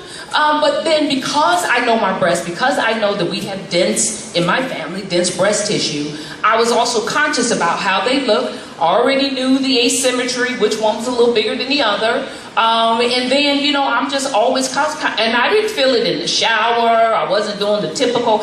I was actually sitting there on the phone talking to my mom as she had arrived to inpatient hospice. And I'm talking to her, and then I feel it, and then I was like, okay, well, Mom, why don't you go to sleep? Because I didn't want to freak her out. And I'll catch up with you tomorrow. So because I caught it early, and this was a fast-growing tumor, it was growing back towards my rib cage, not spreading out this way. So I was going to soon hit bone had I not found and knew my girls. And one of the things that I was so attracted to this campaign was a lot of times we understand and we know our girls. Sharvia has become a dear friend, and we talk about whatever, anything and everything, right? But when it comes to us even expressing our family history with moms and aunts and grandmothers, we're remiss. My family came from Mississippi, Arkansas, and Louisiana. I think way back when, somebody way back when died of that woman cancer. I don't know what that was, right? And so now with knowing your girls, know your girls like you know your girls. Have that conversation with your girls, with your children, because now when it becomes commonplace, when it becomes a practice to share your family history, we can now, from this generation on, begin to have a greater impact because our children actually understand and know their true family history. Breast cancer, cervical cancer, ovarian cancer is nothing to be ashamed of. I know in the past we felt, I'm going to lose my breast and I'm not going to look the same and my husband's not going to act the same. Well, those Nimrods that leave, they wasn't for you anyway, and they're not a real man. They just a male being that has a male appendage. That's not a man. So let him go, okay? Okay? So let him go. But we need to be more expressive about our history, and therefore, when I know my history, maybe if knowing that woman cancer thing earlier, maybe that would lead to me getting screened earlier. My children, because of my history, I'm BRCA negative, but because of my history, my children are going to get screened at 35. But that's because mama is clear to make sure that you know your girls, and then you also know what is appropriate for you. That is excellent because that's actually our third key message for the campaign. It's actually understanding your family health history, because if you know your girls, any changes in your breast, And understanding your family health history will help you to have an informed conversation with your doctor. So I want to actually ask you a follow-up, because in the years that I've spent with Dr. Prentice, we were in California once. I had never heard the story. She got up, and oftentimes, particularly today, many people have talked about their faith. When you think about in diverse communities, there's a lot of stigma. And when you're going to have these conversations with your family, sometimes people have a lot to say about where is your faith? How is that coming into play with the decisions you're making? So I'd love for you to share a little bit about your experience and any tips that you have for people that are trying to decide, how do I have that tough conversation with my family? How do I tell them that I've decided I want to get BRCA tested? I want to find out more about our genetics, and I want to know, what did Aunt Charlene actually have? So that would be great. Thank you, Dr. Marcus. You know, I decided that I was going to do genetic testing, and I was doing it for the sake of my girls, my children, and then I have an older sister who's 10 years older than me. And then for my other distant relatives, but those were the close ones I wanted to know. And it's funny because when I shared the results with extended family, like aunts and cousins, and let them know, it was like, oh, well, thanks, cuz, I'm here for you and I'm praying for you, but thanks for letting us know.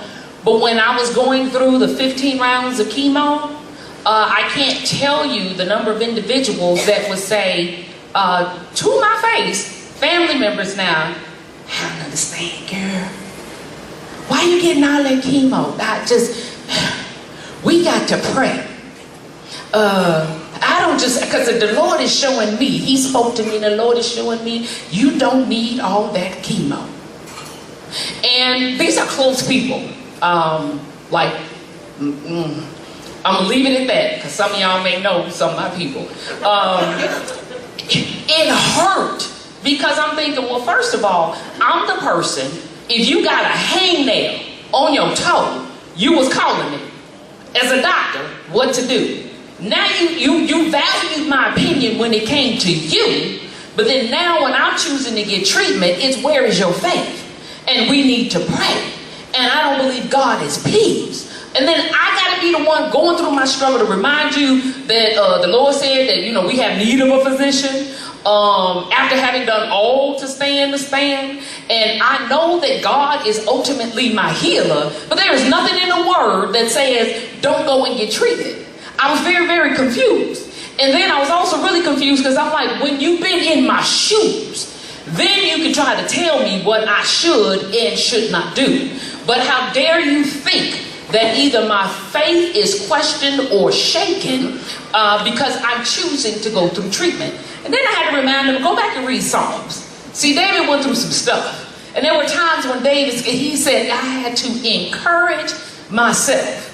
But these are the same people that don't believe in going to see a psychologist. If you depressed, you're supposed to pray through it. But David was depressed a whole lot. You really need to go back and read Psalms, okay? And so I had to kindly correct them and then do what I needed to do.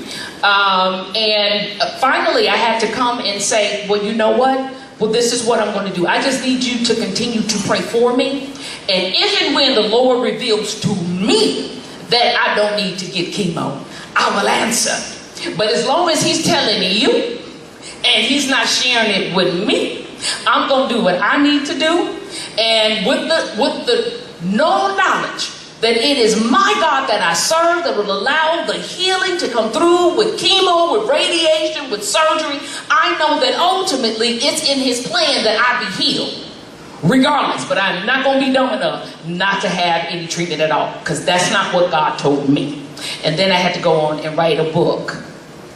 When everything changed, my journey from physician to patient, to fully get out what I went through the process, not just with family, but with coworkers, and through my experience in traveling around, I discovered that there were a lot of individuals that were feeling and having some of the same experiences, but had no one to share them with, and then had no way of knowing how to proceed and how to direct their answers and how to say it with a smile and keep moving. So the Lord blessed for me to write that book, and that has been truly a blessing to thousands of people across the country to be able to have that conversation with family. But your faith is not questioned. God is not displeased because you get treatment. Where God expects you to do is to, you've made your desire known, you've done everything that you could do, and then there comes a point when you just need to be still and know that He is God. But be still doesn't mean not doing anything. Waiting expectantly upon the Lord does not mean I sit and wait not doing anything. I can only be expectant of my healing when I have done all that I can do to get there, and then leave it up to Him and trust Him.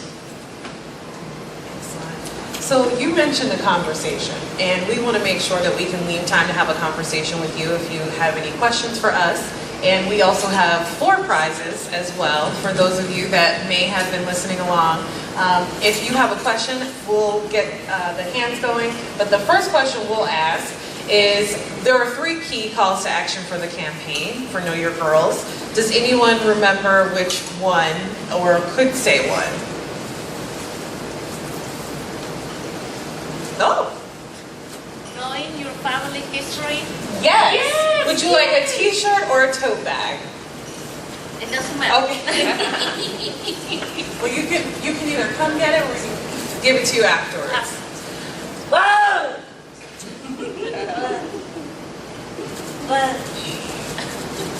Any others? There's 2 more to go. So if you know your family history, what else do you need to know? Mammogram. Yes, that's a way to know your girls. That's excellent. Do you have a preference between a t-shirt or a tote bag? A tote bag. Okay, got the tote bag. So come and get it, Mama. And then, is there anyone that wants to take a stab at the 3rd? And we've talked a lot about it today. She said monthly exam. Yes, so that's actually literally knowing your girls. So one of the things when we opened today, they talked about Komen's 4 breast health messages. And I think often there's a lot of confusion about, is Komen anti-self-breast exam? And this is always my joke with Komen. I came as a grantee and now I'm here. And the funny thing is, we never said that self-breast exams themselves were bad. It's more about the practice, to Dr. Brinta's point, about my joke is every Tuesday in the shower, you checked, and then you never did anything else again. Because what we know from research is that oftentimes you actually find it in a lot of different ways. Absolutely. Maybe you're on the phone with your mother. Maybe your partner found it. Maybe it was when you rolled over. And so we just want to make sure that women understand that whenever, wherever you find, feel, see a change in your breast, because oftentimes, and I think we can't state this enough, you don't want to be in the practice of waiting to feel a breast cancer, right? That often can mean that it's pretty progressed. We want to make sure that if you had dimpling, if you had discharge, if you had any other changes, engorgement, burning, sensation, that you're going to your doctor and having that conversation. And so to Dr. Princess's point, often, who do we all put before everybody else?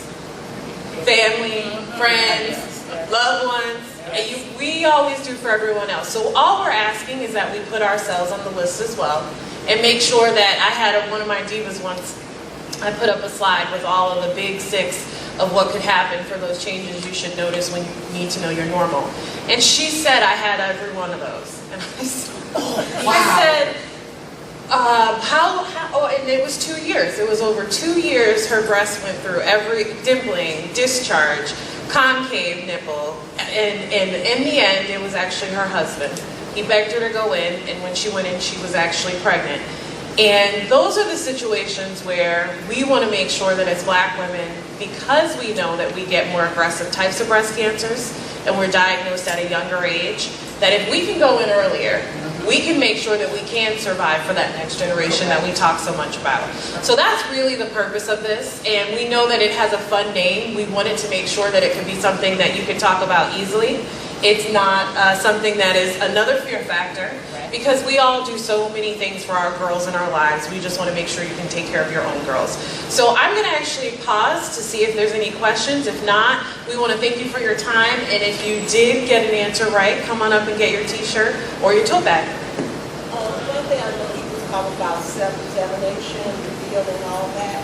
But what I stressed a lot of people, when I talk to people, knowing the skin color, my sister had inflammatory breast cancer. And her doctor, she went to Gillette. They kept saying it was too much detergent, Some people were using the perfume or whatever, but it was cancerous. That is spot on, and I had a chance to go in with one of our ladies, and it was a sister. Oftentimes, you know, people say, oh, if you get a provider, there are studies that show you might have better health care. And we went in, and she's from Africa. Her sister had died of breast cancer, and the nurse practitioner told her, you just had severe dry skin, the burning that she felt. And I'm like, this woman's from Africa. I think she knows what dry skin feels like. So after time, it really became apparent that all these conversations that we have sometimes are not going to be easy ones with healthcare providers. And so that's another big part of this campaign. If you visit the site, you'll be able to find resources on having those tough conversations, because I think there's often a misnomer that if you just get to the doctors, you're going to get the help you need. And sometimes that's not the last step. You're going to have to push and say, no, this is a problem. This isn't just detergent. So thank you. I have a question. The campaign that you had, is there a presentation or anything else that goes along with this, that if you go out and you're talking to a group of women, is there a PowerPoint presentation or anything else that goes along with this? That's an excellent question. So yes, we actually have some internal materials that our affiliates have access to. Before we launched it, there's a whole website that you can actually access every one of the prints, the stories, and the video. There's a condensed video, and there's also a radio version. We will be launching in August toolkits. If you think about where Black women are in our communities, our work in the African American Health Equity Initiative is aimed at reaching Black women. And so to do that, we focus on family, faith, and friends, which is why we also talked about the faith component. And what we aim to do is reach Black women where they live, work, play, and pray. So we'll actually have toolkits for live, work, play, and pray. And depending on the audience that you aim to work with, you'll be able to take that toolkit, and we'll have merchandise as well if you wanted to order something and have those. Today we have the phone wallets over there. And there's actually a really nice insert where your patients or your community can take away those 4 messages and then learn more about how to connect with the campaign online. I have a quick question. I'm the director of the statewide program for the breast and cervical screening program. And, you know, we have coordinators in every state. And one of our big aims, obviously, is to get screened. But something else that we're addressing heavily is disparities, you know, among health. We're doing it within the Department of Health, and we're doing it with our coordinators. A lot of our white coordinators across the state are having difficulty getting into the African American community to put the message out. Do you have any advice for me to give to them to help with that? Yes, so I'm going to share, and this is what we love about this campaign. If you see any of the interviews that we've done, you'll see that this is actually the underlying current of the work that we put together over the past 2 years. It really is a for us, by us initiative. When we started this work, Ad Council had a very homogeneous group. We had an outside agency that came in, and we got presentations by a very diverse group of women that looked like the community we wanted to serve. And over time, there were less and less people that they suggested to work on this. And one of the things we know the most is if Susan G Komen, who in some communities you don't think is, oh, that's where you go if you're Black, right? Right. How do you actually do this work in an authentic way? How do you respect the voice of the community? And how do you make sure that you're really trying to achieve your goal in a way that they're going to hear and embrace? And so for us, the first thing was to be honest with ourselves. We are not the go-to national entity for Black women, which means we spent 2 years learning from the Black community, going across the country. Karen was right there, Dr. Prentice, in 10 cities listening. And we went back and we heard, okay, here's what doesn't work, here's what doesn't work. We also then asked all of the women. We have a stakeholder group of 1,000 people in each of these 10 cities. What do you think about this campaign? I'm going to be very honest with you in this work. We actually had many an iteration. It was much longer than what was anticipated because there were parts that didn't seem true to our experience. Or we felt, that's offensive, I'm sorry. Would you want that to be, you know, your campaign? So we're going to have to find another way to tell our story.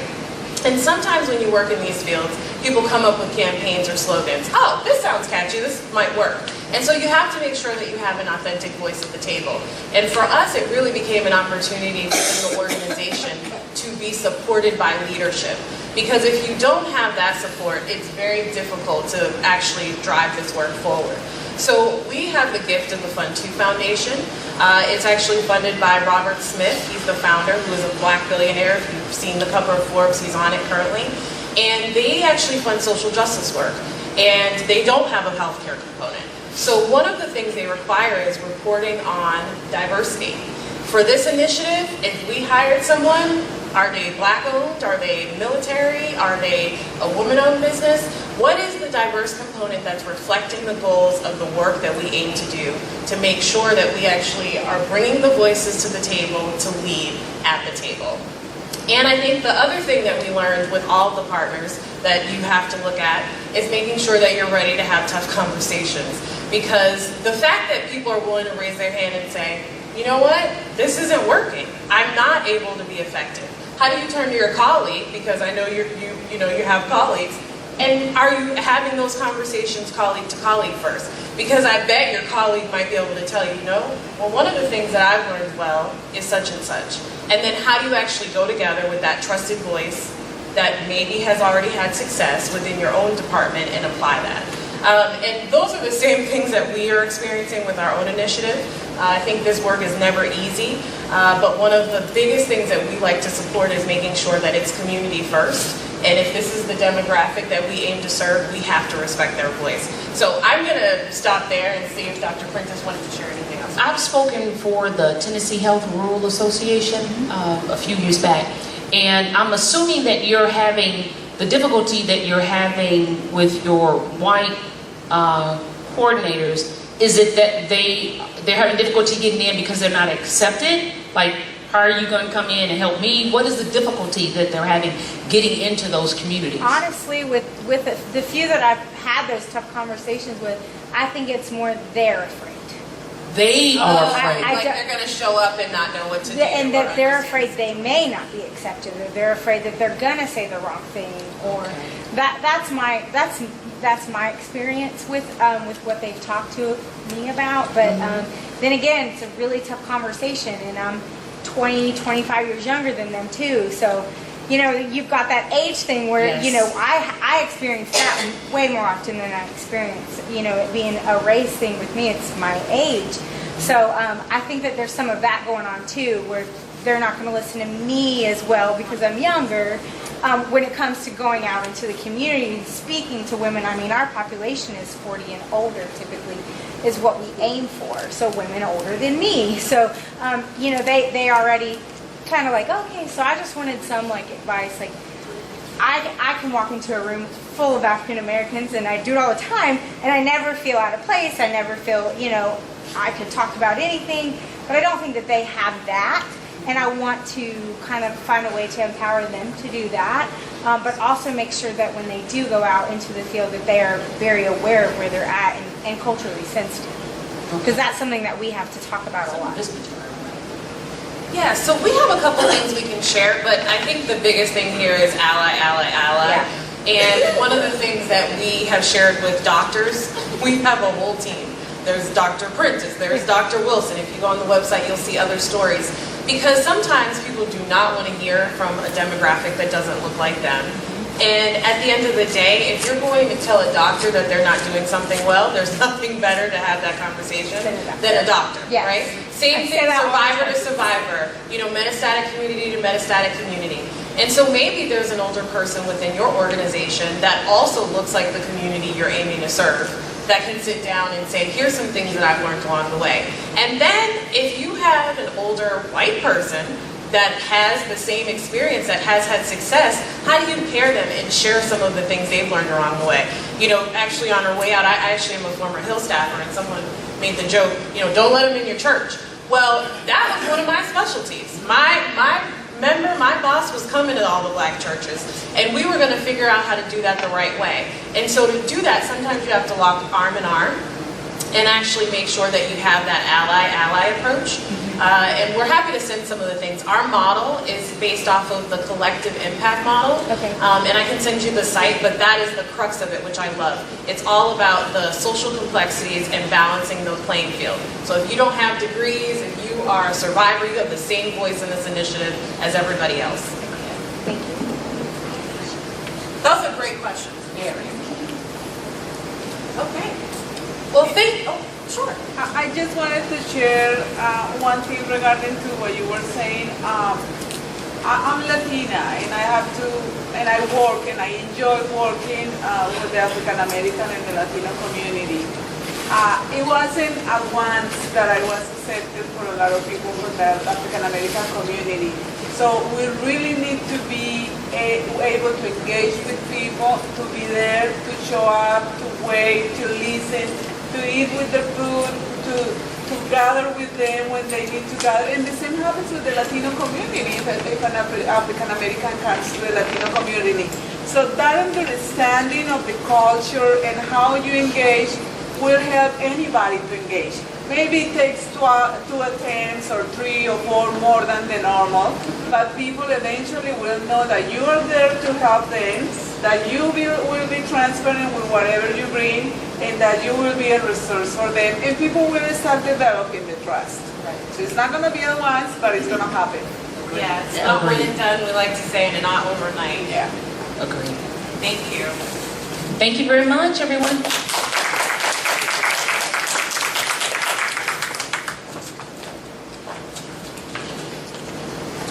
The Center for Women's Health Research at Meharry will be offering free mammograms in the July to August timeframe.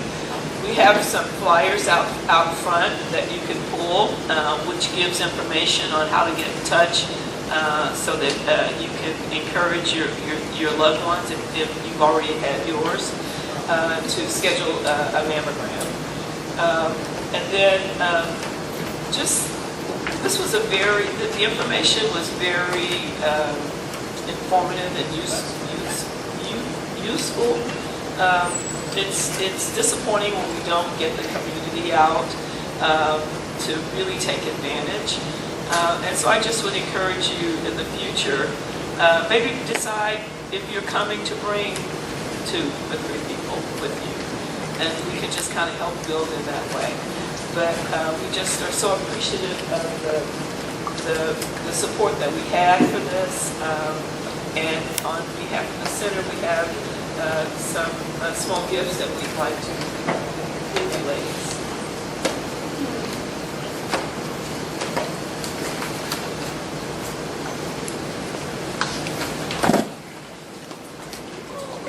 I thought you were talking about somebody else.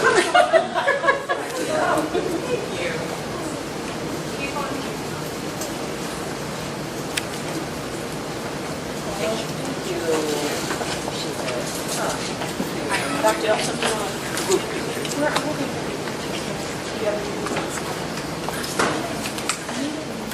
all right, thanks again.